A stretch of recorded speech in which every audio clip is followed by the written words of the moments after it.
Welcome back to my 100% playthrough of Heretic on the Black Plague difficulty, played through the Heretic plus Hexen re-release on the Kex Engine. Today, we are beginning the third episode, The Dome of the Sparrow. And some of you might be wondering, Dwars, why is the text on your screen red?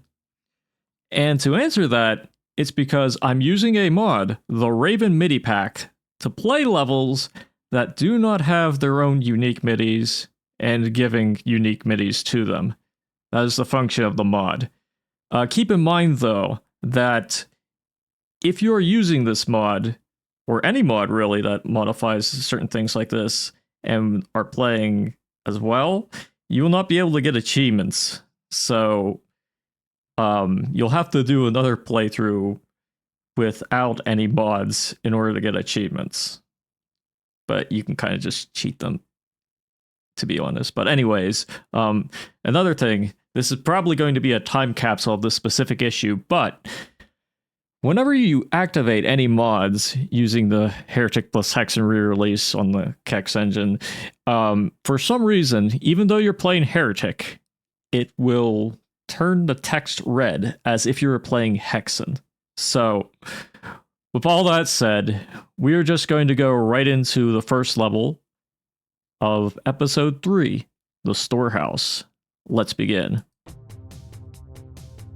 Alright, so immediately you will see a difference if you played Heretic before.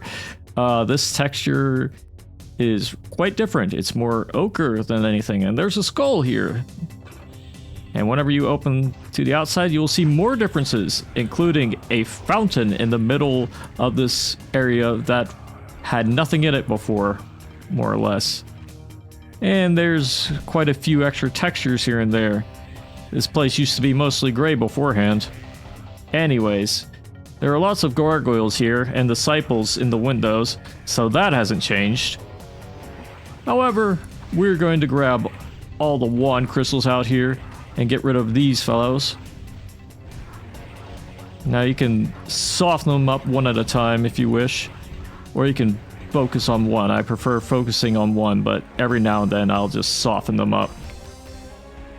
And yes, you can use the wand on these guys. Likewise, you can also use the dragon claw, but I'm going to get rid of these guys right now so they don't bother me later. Now the reason why I didn't use the dragon claw is because you have to go out of your way to get it. First, you have to press this button, which raises all the wooden pillars. Then, press this button, which will lower the dragon claw, as well as several other platforms, including one with a bag of holding, so make sure you grab that as well. And once you have all of that, you can use the dragon claw on this undead warrior, who will wake up whenever you go around here, and this disciple of the sparrow, who's been awake since we've exited out into this main area. Once you're done with all that, you can grab more ammo, and we can start fighting some more enemies, including a fire gargoyle and a few extra gargoyles in this little hole here. There may be some in the distance, maybe not. There he is. He's a bit too far for us for the time being, but he's a regular gargoyle, so whenever he charges, yeah, we can just get rid of him like that. But anyways, when they're all dead, you can go into this store, grab the quartz flask, turn to your right immediately to start fighting a fire gargoyle and a regular one. Then you can take a left here and get rid of these gargoyles. And once you've done that, you can take a trip out here to fight more gargoyles. And I'm going to get this out of the way right now as opposed to later. There's plenty of ammo to go around, at the very least for the dragon claw. Of course, there's still ammo for your trusty elven wand here and there as well.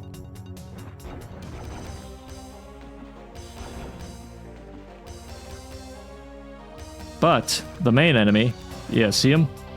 We're right at the edge where we can see him and he can't see us.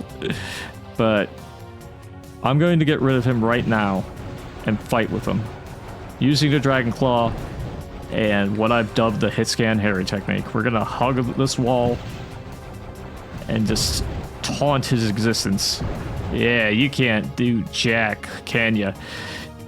Also, these tornadoes can be quite a nuisance. I made a video explaining in full detail how long they can last and certain methods with certain timing that you can use to disperse them. It is very specific and it's hard to tell when that time is open or not, but this lich shoots very weird tornadoes every now and then. Anyways, let's go up here, grab the torch, grab some more ammo, and also grab the gauntlets of the necromancer. I don't know if we'll even use them in this video, probably not, but either way, we're grabbing them. We're also going to grab some more ammo and a shadow spear, which is very nice to have. We'll use that later. For now though, since we've cleared out that area, we're going to go into here to fight some saber claws. There's a gargoyle to the right who will try to ambush you, but he's dumb as hell, so you can just shoot him down the instant you see him.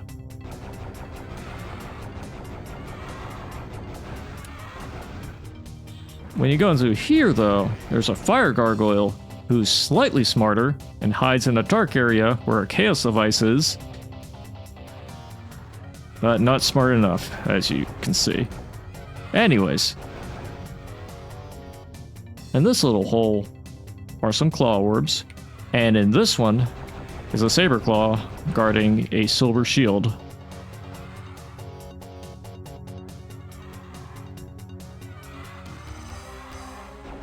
Around this place is something that was not in the original. Yes, I actually went on my way to check. There is no crossbow on this level in the original, but here is where you can find it in the enhanced level. But anyways, it's very nice to have because there were a lot of pickups for the crossbow on this level, but no crossbow. Anyways, were-dragons are abound here. Were-dragons aplenty. And you can use either the dragon claw or the crossbow to fight them. You can dance between the corners of the walls here if you want. That's usually my go-to, but sometimes it has varying results. But anyways, once you've cleared out all the were-dragons, you can go into this place to clear out some gargoyles, fire gargoyles or otherwise. You can probably get some good pot shots on the gargoyles who haven't seen you, should you aim your weapons. But anyways, it's also very nice to just prioritize the fire gargoyles to get them out of the way.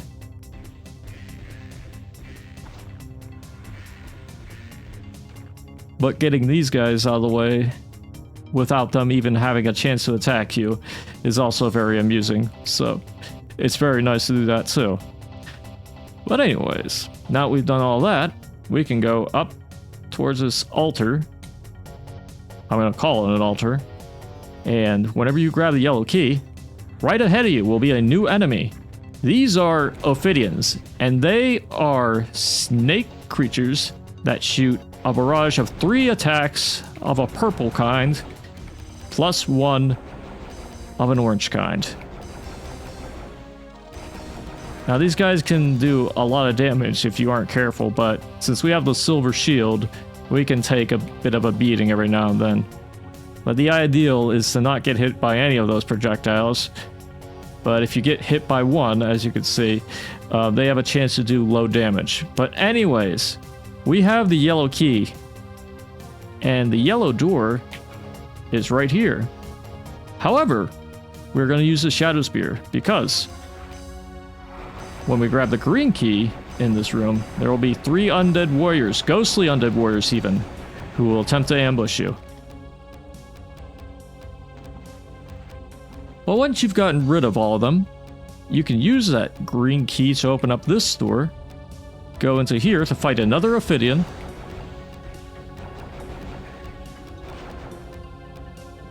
and grab a map scroll. And likewise, there's another Ophidian right here who you can just kill like that. But anyways, pressing this button will open up an area out here. As you can see, it's marked by the green spear holding serpent. I called him a Quetzalcoatl in the previous time I mentioned them, but I don't think they're feathered enough for that in hindsight. Anyways, when you press this button, it will reveal these gargoyles, but also allow you to go up here to grab a Tome of Power and the Wings of Wrath. Going around here, though, will excite this gargoyle, so let's blow him up. And let's also use those Wings of Wrath to pick up the Ring of Invincibility. And make sure you land on this platform so you can tag the secret. Also, while you're here, let's start gunning down the rest of these gargoyles. Yeah, you know what? Yeah, come here. Come here, buddy. Yeah. There's a fire gargoyle at the end. And look at this water park-ass texture.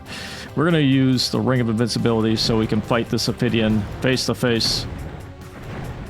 And we're just going to go into this area, which is a secret area. Use the Tome of Power and rain on the Iron Lich's Parade. And let's put a time bomb there. Even though it won't really do anything. We have a Chaos Device. If you want, you can use that. You can use any sippy juice. You can use the Chaos Device if you want to go back. And let's just look at the level in Cheese Vision while we have it.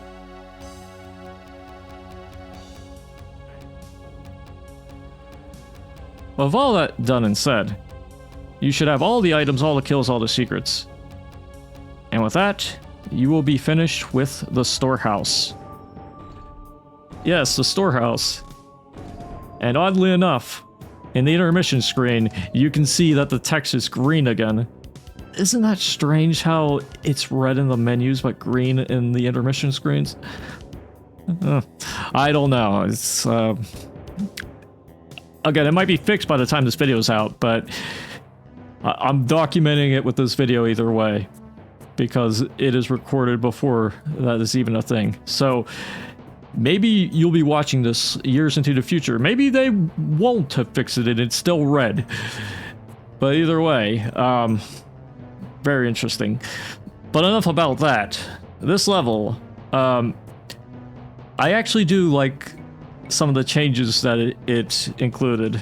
The big one being actually having an ethereal crossbow in this level. Without that ethereal crossbow, this level was a bit more of a slog than it should have been. I wouldn't even call it bad, but it's definitely not it wasn't my favorite of the opening levels, since it didn't have the crossbow. But it had all the ammo for it, that I know for sure. Tons of ammo, tons of arrows, but no crossbow. And this is a starting episode, so they had no excuse either. It's kind of like how in certain levels of the original Doom, like I think E2M3 has a bunch of rockets, but no rocket launcher. Isn't that weird? Now I know that some of these were like multiplayer exclusive things, like weapons like that and whatnot, and ammo placements for them, but you know. Anyways, aside from aesthetic changes and the one like actual balance change where they introduced a crossbow to this level, the rest is mostly just textures changed and whatnot. But other than that, it plays pretty well, especially since you have an opportunity to use the Dragon Claw, the Elven Wand, and the crossbow. And you can even use the Hell Staff at the end if you use the Tome of Power on the Iron Lich. And you get some good results out of it. The only weapon you probably won't be able to use or find a good opportunity to use, aside from the staff, of course, is the gauntlets, because there are a lot of saber claws in this level, and you might have some difficulty getting some good uses out of the gauntlets due to the fact that they do not stun as well as any other enemy. You might be able to use it on the gargoyles, perhaps in the area where you get the yellow key, but even on Smite Meister, where you don't get 150% ammo, I don't think you'll need it, but it's still nice to have in case you miss a bunch of shots every now and then. But anyways, we are done with this video. I spent too much time yapping. So let us prepare for the next video, which will be at the cesspool. Until then, I'll see you when I see you, so see ya!